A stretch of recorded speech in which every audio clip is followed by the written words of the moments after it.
Anyway, today we're going to start a whole new series, one that is an interesting one, I think. We're going to look at an Old Testament book, a book that probably not many people have paid much attention to.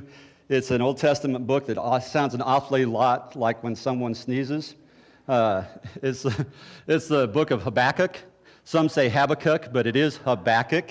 Just so you know, the book of Habakkuk is in the Old Testament. He was an interesting person. But before we get into that a little bit, have you ever asked some difficult questions in life and wondered why certain things are certain ways? Like, for example, why do we say the alarm clock goes off when it's really going on?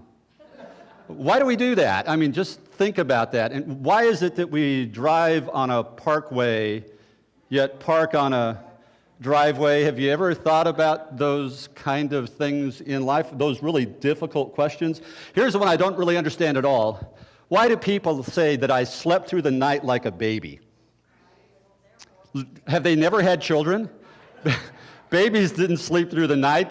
But we say those things, and I kind of wonder, why do we say certain things when it doesn't really reflect reality? And so, the book of Habakkuk, there's a driving question in this book that underlines all three chapters. It's just a short book. And the driving question is this: why doesn't God seem fair? Why doesn't God seem fair? I mean, God, when what I believe conflicts with what I see, I tend to ask the question, God, what's going on?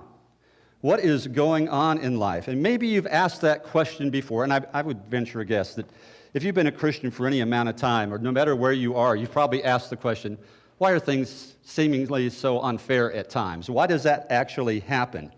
Well, in Habakkuk chapter 1, verse 2, he kind of says the same thing. I want you to notice what he says. How long, O Lord, must I call for help, but you do not listen? Or cry out to you violence, but you do not save? Why do you make me look at injustice? Why do you tolerate what is wrong? What is he saying? Why are things so unfair? Why does it appear that everything is not as it should be? I mean, why is it that we have conflict when we shouldn't have conflict? People ask this all the time. Why is it that evil people have good things that happen to them? Why is it the guy down the street who doesn't care about anybody wins the lottery? How is that happens? Why is it that I work hard and I devote myself to my job and I'm there working overtime doing everything they ask, but the other guy gets the promotion? That is just not fair, God. Why does that happen to me? Why is it I brought my kids to church, we taught them everything that they needed to know, yet now they're just like wild creatures out there, and this other person who really didn't even care, their kids turned out just fine. How is that fair, God? Why is that possible in our lives? I was faithful with my finances, I gave, I was responsible, and we can't seem to make ends meet, and the guy down the street buys everything he wants, and he just seems to have all the stuff that he needs, and everything seems to come his way. God, that just doesn't seem fair. Or the one I hear most often from people is, I pray and I pray for something and it just doesn't happen. And it seems like someone else just asks or mentions it and everything turns out right for them. How is that? God, it just seems like you could do something, but you don't. Why? And we've all asked questions like that. And this book answers these questions for us. It's an interesting book because it really takes us there. Why don't you seem fair, God? Why is it that there are situations where it's just, I have this conflict. What I believe conflicts with what I see, and I wonder, God, what's really going on here? And it challenges me. It causes doubts inside of me. Now, we want to understand that some people will say, well, that happens to people because their faith isn't very strong. But as we look at Habakkuk, Habakkuk was a man of extreme faith. He loved God dearly. He was devoted to God fully. But his faith in this book crashes into a wall. And the wall is what I see conflicts with what I believe. What I'm experiencing doesn't make sense in light of who I think that God is. And that's an experience that all of us have had at one time or another. But let me put this into a little bit of context about who this guy is. Habakkuk is one of the 12 minor prophets. And remember, there's minor and major prophets. You know, the minors never made it to the majors because they were just short books. That's all it was. We have major prophets, and they're only called major prophets because their books are long. And the shorter books are just simply called minor prophets. We don't know a whole lot about this guy. There isn't a whole lot in history about him. He was likely a temple musician who then became a priest and then who God then elevated to a position of a prophet. And if you remember, a prophet is someone, God would say, I want you to tell the people this, and they would tell the people whatever it is that God told them to tell. And so they were a prophet in that way. It wasn't like they were predicting the future. God was directing them what to say, and they spoke on God's behalf to the people. What we know about this book is it was probably written somewhere around 600 BC. Okay, so give or take a few years, not a century, but a few years. And the context of this book is, as was typical of the nation of Israel, they went up and down with their faith. This is one of the times when they were down. In fact, they were really down, and they were becoming extremely corrupt. Okay, wicked people were taking advantage of good people, but even the good people weren't really that good to begin with. And the nation of Israel was on this downward slide away from God. And so this book is written in that context. It's not a whole lot different than we find our world today, where the world just seems to be drifting away from God and deeper into issues that pull you farther and farther away from God. And this is where they found themselves. And God says, here's what I'm going to do. I'm just going to kind of summarize what he tells them, and then we'll read it here in just a minute. He says, you know what? You guys need to be disciplined. So I'm going to send people that are a lot more wicked than you to discipline you. And Habakkuk goes, what? You're going to send evil people to discipline us? You're going to discipline us with more evil people than the issues we have? And that helps us to explain what Habakkuk's name means. His name literally means to embrace or to wrestle. Habakkuk means to embrace, to hold on to. It's a wrestling term, okay, to grapple, to hold on, to put your arms around, to lock up, or to wrestle. And we'll see why that name is appropriate for him as we look at his story here. It says you're going to see him in this book wrestling with God. In fact, of all the minor prophets, he is the only one that argues with God. If you go read all of them, they go along with God. He stops and he argues with God. He kind of complains to God about what's going on. He's the only one that does that. He begins to wrestle with God about these issues. And I want you to know that today's message and this series is probably it's not going to be like a sitcom. You know, you guys have your favorite sitcoms?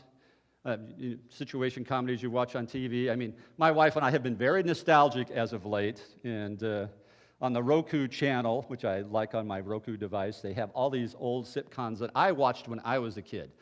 And you guys probably, some of you younger ones don't have any clue. It's called, like My Favorite Martian. How many of you ever saw My Favorite Martian?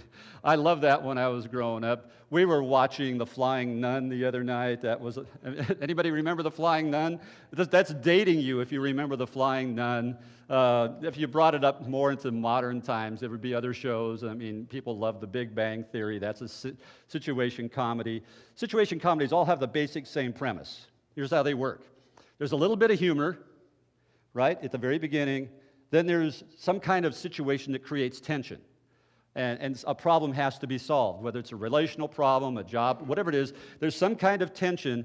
And then by the end of the show, somehow everything gets tied up in a nice, neat little bow, and everybody is happy and everything works out just fine.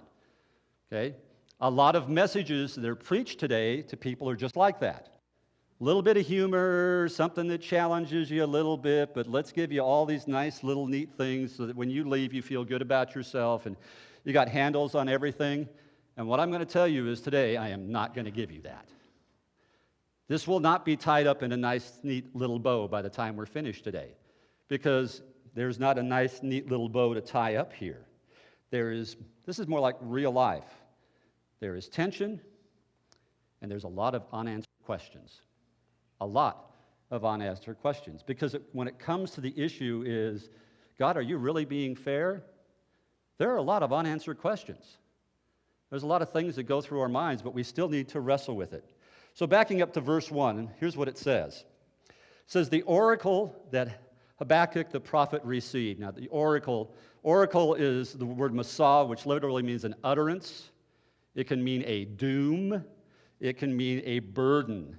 And so Habakkuk receives a burden from God, a dooming burden, a heavy burden to bear, a story that he doesn't want to have to tell, a revelation from God that he doesn't really want to deal with, something that's really going to test him. He gives him this burdensome, dooming message about what he's going to do. And remember, I said he's the only minor prophet we know of that argued with God, and we can understand why, because God's saying, I'm going to do something you don't like. In fact, you jump down to verse 3, he says, why do you make me look at injustice? Why do you tolerate wrong? Destruction and violence are before me. There is strife and conflict abounds. God, everything around me is awful right now, and I don't get that. Why is everything so bad? I mean, I love you. Why is everything so bad around me? Nothing is turning out the way it should. I mean, if you think about it, it's like, why is it that a guy who's been charged with drunk driving 3 times is still allowed to drive, has an accident, and kills innocent people? Why is that even allowed, God? How could you let something like that happen? Okay? Family who desperately wants to have children, and they're trying and going through things, and everything they try, and all the passing on, they're not able to get pregnant, yet they know someone who is kind of really a lady with really loose morals, and she's been pregnant over and over and over, and every time she gets an abortion, and she just gets pregnant again. God, why does that happen?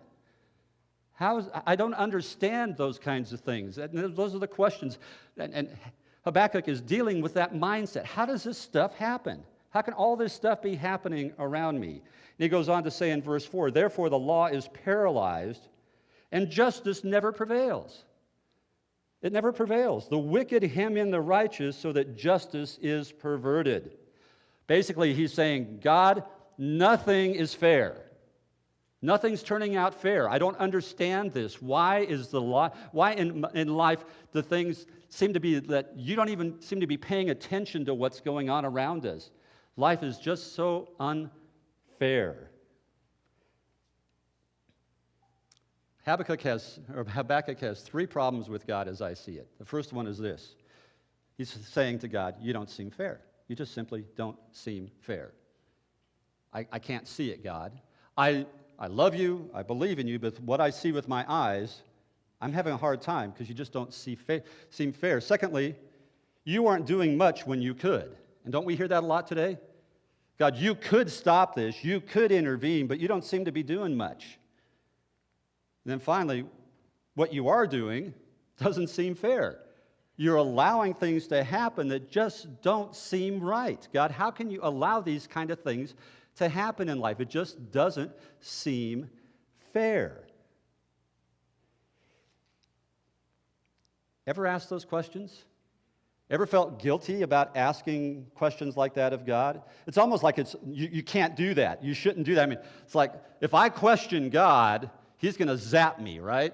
He's going to come down and He's going to hit me with boils and whatever it is, because you're not supposed to question God. You're just supposed to do whatever God says. Let me ask you an honest question. Is questioning God fair game? Absolutely, it is. I would say absolutely. In fact, I believe sometimes that questioning God is the way you begin to grow in God. As God begins to answer those questions, it's not wrong to question Him. It can bring about tremendous growth. All you have to do is read the book of Psalms. I mean, you see it all throughout there. Questions, pleadings, complaints, and then seeing how God is honored through all of that. Or just go to the book of Lamentations if you really want to bore yourself and hear a bunch of whiny people. Okay? Go to the book of Lamentations, and that's what it's all about. It's all about laments, one lament after another lament. Okay? Even Jesus on the cross questioned God. He did. He questioned the Father. Remember what He asked? Okay, do I really have to do this? I mean, that's what He was saying. Do I really have to go through this? God, are you sure? But then He yields to God's will. And an important part of your faith journey can literally come from the questions that you ask God. It's an important part. I want to bring this up today because I want to kind of help illustrate this a little bit for us. So hopefully most of you will be able to see this. If not, she's going to try to put it on the screen for us. So I just want you to get a picture. It's kind of like this. Let's give a curve. And I drew this curve inside your... Okay. I just want you to think about life for a moment and what happens in life and how we deal with life. When you're not a believer, you're living life, and all of a sudden something sparks your curiosity, right? So you're kind of right down here, and God begins to answer questions in your life, and you begin to believe that God is who He says He is, and what do? You finally, ultimately accept Him as your Savior, and so you come up. And if you've had this experience when you first become a Christian, it's like this great big high, isn't it? All of a sudden you feel relieved of your guilt, you feel great about life, everything that's happening in life, you're going, wow, God, you're awesome. It seems like you see God in everything. You get the parking spot that you want, you find yourself in places that you go, oh man, God, I can really see you working here, and everything is a thrill to you, everything you read is bringing insight into you, every message you hear is hitting you in your heart, but that doesn't always stay there, does it? Because after a while, all of a sudden, the parking spot isn't there anymore. The great things you hoped would happen aren't happening anymore. And we begin to travel down. And we're wondering all of a sudden about what we believe. It's not, the messages don't hit my heart like they used to. I don't feel like I'm moving forward. In fact, this really happens a lot when all of a sudden you bump up against something that seems so unfair. Like someone that you love dearly comes down with cancer, and you're praying, and they're not getting any better. You're saying, God, where are you? Those doubts begin to creep in. You start asking the question, God, where are you in the midst of all of this? I don't understand this. How can it be so unfair? I mean, look at how great things were over here, but now all of a sudden, they're here. Now, when we get to that point, there's some things that we normally do as individuals. Some people will do this. They will just run right back here. They're kind of like, they deny reality. They go, everything's great, God's good, we're going to have victory, we're going to get through all of this, and they, in their own minds, kind of try to stay on this high and believe God's going to do everything, and everything's going to work out just fine, even though they're living with a whole lot of doubt inside of them. Other people have a more difficult time. They say, God, you're not who I thought you were. What I believe doesn't match up with what I see, so I'm done with you. I'm done.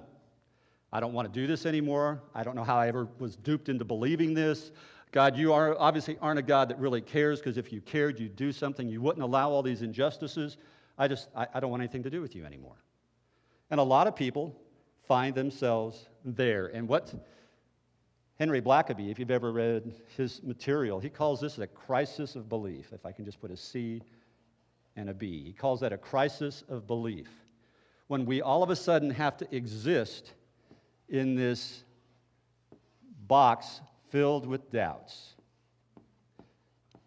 We have all kinds of doubts that fill our mind, and we have choices to make. And some people pretend like it's not even there. It's kind of a recipe for disaster, to be honest with you. And others just say, that's it, I'm done. But there's another option here, too. Realize, this is what happens when what you believe about God doesn't match up with what you see around you. And doubts begin to arise. But you can also choose to go down this difficult path, living within your doubts. And I can tell you, if you choose to do that, things can get a whole lot worse. Things can seem a lot more difficult. You may not see any real victories. You may only see despair. But what you're doing is you're choosing to say, God, even though I don't understand this all, I'm going to hang on to you. I'm going to walk through this. I'm going to get to the other side of it. And here's what happens, guys, and this is what you need to realize. If we do this, and this has been my experience, when we can finally get through this and we learn the lessons, all of a sudden, God begins to take us up the other side. And all of a sudden, we begin to grow and things begin to change. We begin to have a different perspective, and things get much better than we would have ever anticipated before. Not necessarily did everything work out okay, But changes begin to happen inside of us because our faith begins to change. Remember, I didn't put this in your handout. You might want to write this verse down, James 1, 2 through 4. Jody's right there. Okay, awesome. What does it say? It says to consider it pure joy when you do what? It says whenever you face trials of many kinds. In other words, consider it joy when you've walked down into here. Right? When you find yourself in the middle of all those doubts, because you know that the testing of your faith produces perseverance. And this is where we find perseverance, guys, right down here. Then it goes on to say, let perseverance finish its work, which is this, okay, so that you may be mature and complete and not lacking in anything. You go through the valley. You allow yourself to persevere even in the midst of your doubts, and then you mature. And this is what so many of us need to go through. And this is exactly what's happening in this book. This is what Habakkuk is teaching us as we begin to read it, that we can do that. And honestly, God may allow you to go through something so He can teach you something, so He can prepare you for something, so He can get you ready for whatever it is, because you have to go through that valley. And it's okay to have doubts in the midst of that. It's not wrong to have doubts. It's not wrong to question. In fact, as we read the book, this is chapter 1. Chapter 1 is all about wondering, okay? I wonder what God is doing. And a lot of people are in that phase. Some of you may be in that phase right now, that you're in the midst of this and you're down in that valley and the doubts are filling you up and you're wondering, what is God doing? I wonder what He's up to. I don't understand this. It does not make sense. But this can be a very important place to be. And chapter 1 is about wondering. Chapter 1 is about questioning. Chapter 1 is about wrestling with this whole idea that, God, what I thought you were doesn't match what I see, and I've wondered what's going on. And you have choices, 3 choices. You can pretend like nothing's there, which a lot of people do. They fake it till they make it, right? Or you can run away and say, God, I'm done.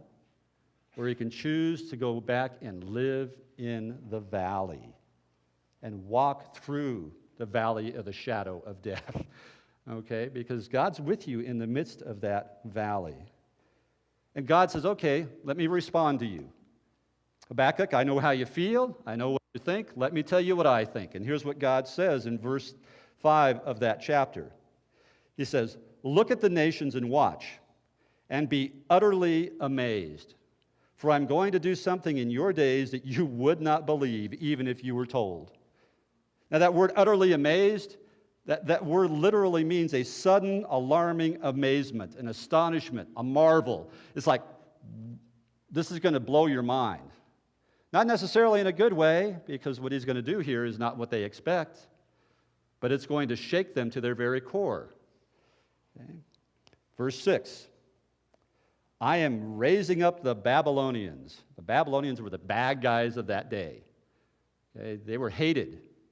They were to be feared. They were conquerors. They were vicious, mean, evil, just pure evil. They would conquer and kill and rape and steal. Whatever they wanted to do, they would do whatever they wanted to overcome and overtake people. It says, I am raising up the Babylonians, that ruthless and impetuous people who sweep across the whole earth to seize dwelling places not their own. They are feared and dreaded people. They are a law to themselves and promote their own honor. Their horses are swifter than leopards, fiercer than wolves at dusk. The cavalry gallops headlong. Their horsemen come from afar. They fly like a vulture, swooping to devour. They all come bent on violence. Now, what's he saying? You guys are bad, Israel, where you're at, but these guys are a lot worse. Just want you to know that. These guys, you're bad, but they're awful. Okay? And I'm sending them to destroy you. And Habakkuk goes, huh? Really, God? You're going to do that? What do you do when you're in chapter 1? What do you do when you're in chapter 1? when you're wondering, God, what are you up to here? And honestly, when we're there, sometimes we don't want to believe what God is saying because it hurts. It hurts to believe that. Is it possible to be a deeply committed believer and still have doubts? Well, write this down. A deeply committed believer can express simultaneous questions and faith. You can question and still have faith at the same time. You can believe God and still be unsure at the same time. It's okay to be able to do that. If you don't believe me, go back to the New Testament, Mark chapter 9. If you remember the story in Mark chapter 9, it's about the man whose son was possessed by a demon.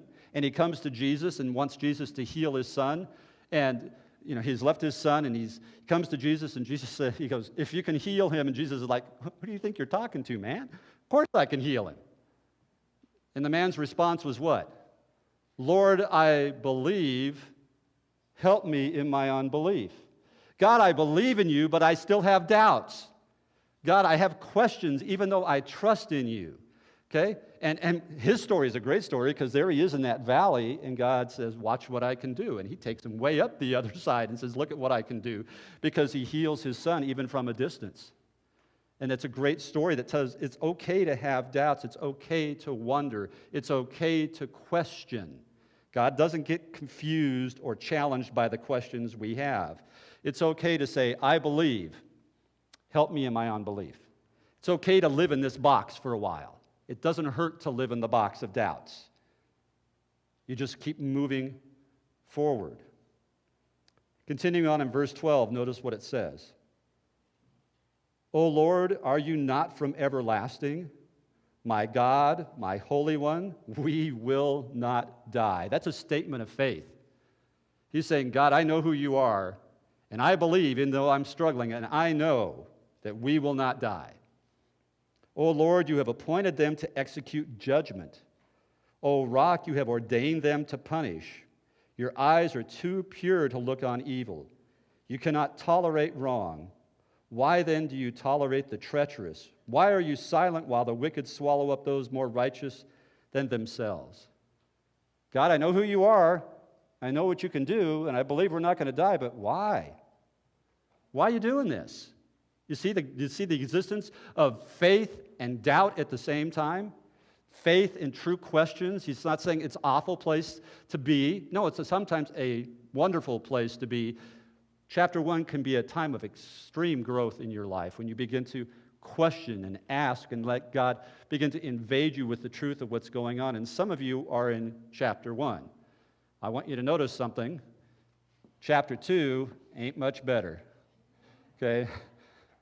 Because when you will learn more about this, chapter 2 is a time of waiting. And how many of you like to wait? We don't like to wait. We want God to move now. I mean, this is where so many of us are living right now. And I think in the times that we find ourselves, this is probably really pretty timely for us to discuss this, because there's a lot of questions about the goodness of God. And, people who we love and people who we know are getting sick. Some of you may know people that you have had in your life that have died because of the coronavirus, that would have been here today had that virus not been released on this planet. And you're wondering, God, how could you let a pandemic like that occur? I can't even imagine the people that went through the Spanish flu at the turn of the 1900s, what they thought, when literally 50 million people died in 3 years across the globe. People were afraid to go anywhere. People that they loved were dying left and right. And I mean, we see what we're having, and it's not a great thing that we're going through right now as a people and as a planet, but it's nothing at all like what they went through with the Spanish flu. And you kind of question, God, how could you release something like that on this world? I thought you were a benevolent God. I thought you were a good God. I thought you were a God that was in control. Don't we say it all the time? God's in control of everything. Don't we say all things work together for the good of those who love the Lord and are called according to his purpose? How can this stuff be good? It's because you're in chapter 1. And chapter 2 ain't much better. Just a little preview, but chapter 3 is coming. And chapter 3 is all about worship. which you're going to see as we walk through this, where you can, in the midst of what you're going through, still worship God, no matter what. Okay? And here's what we have to wrestle with. If you find yourself in chapter 1, if you've been on this peak and all of a sudden you find yourself in this valley and doubts are going on, and I don't care where the doubts are coming from. Maybe it's because you've had relational difficulties. Maybe you've had financial difficulties. Maybe some of you are having health difficulties. Maybe someone you love very deeply is struggling for whatever reason. And your heart is sinking, and you know exactly what I'm talking about today because you're there. And no one likes to be there. I get that. I don't like to be there. I've been there in my life. I've been there 3 times in major ways in my life, and I didn't like any of them. Okay? The first time something happened, it was completely out of my control, but it happened, and I just looked at God and said, how could you allow this to happen? How could you allow evil people to do so much to hurt and give me so little opportunity to control the situation? And I didn't see you protecting us, and I believe, God, that you were my protector, and I've given my whole life to you, and I have served you, and I love you, and I've never held back anything from you. God, why in the world would you allow this to happen? And I was here. I mean, I was living right in these doubts every single day. To get up in the morning was an act of faith, because I just as soon stay in bed at that time. I did not want to deal with the pain of what the struggle was bringing. I did not want to have to face another day of uncertainty. I didn't want to have to be flooded with more questions in my soul because I was going, God, where are you? You're not here. I can't even see you in the midst of all of this.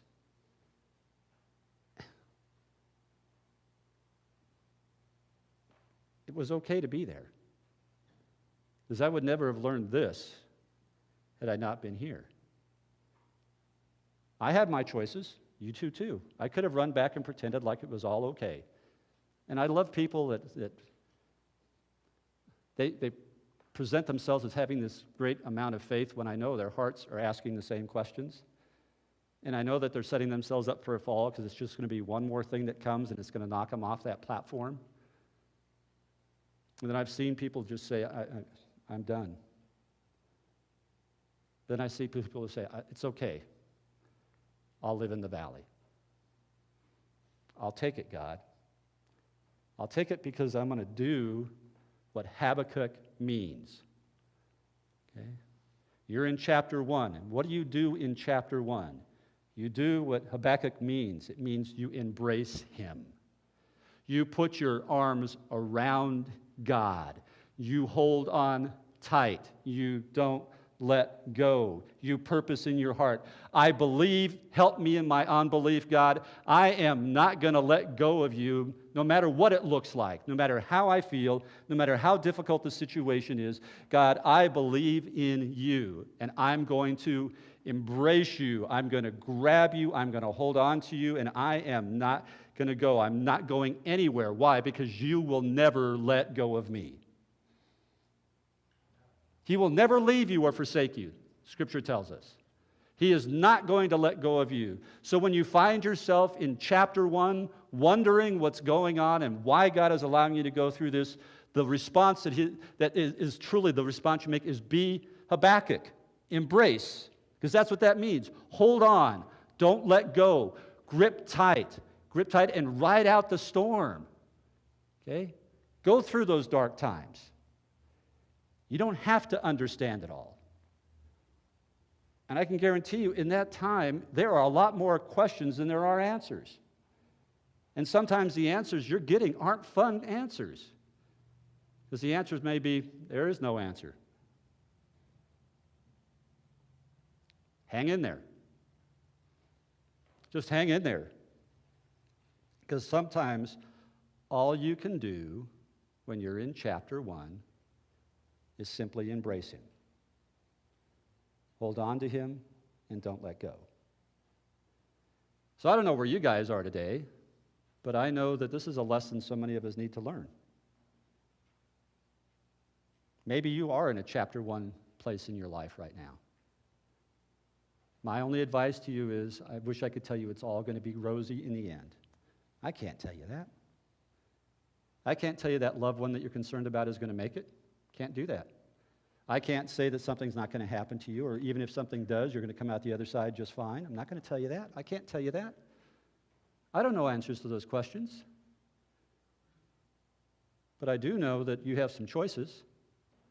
You can pretend like nothing's happening, and that won't do you very much good for very long. You can run from God, and now you have nothing to hope in. Or you can choose to go ahead and live right here with the doubts that you have, saying, Lord, I believe, help me in my unbelief.